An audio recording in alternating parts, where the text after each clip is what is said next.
Isinugod sa ospital ang isang 56 anyos na lalaki at 7 taong gulang na babae na sugatan matapos manalasa ang buhawi sa Iloilo City alas 5 ng umaga nitong Martes, January 3. Ayon sa City Disaster Risk Reduction and Management Council o CDRRMC, naipit sa loob ng bahay ang dalawa matapos matumba ang malalaking punong kahoy sa kanilang bubong.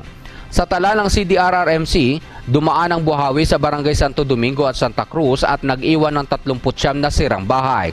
26 ang total damage at 13 ang partial damage. Natumba rin ang mga poste ng kuryente at kahoy. Agad namang nagsagawa ng clearing operation ang mga otoridad sa mga apektadong barangay.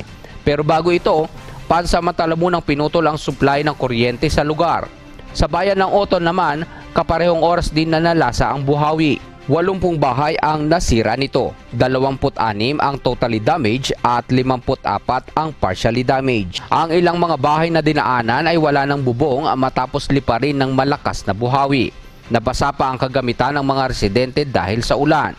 Lumikas na sa mga evacuation centers ang mga nawalan ng tirahan.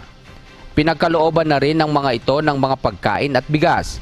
Nangako naman ng tulong pinansyal ang lokal na pamahalaan para sa pagpapaayos ng mga nasirang bahay. Ato na, nagatag na sila food, non-food, no?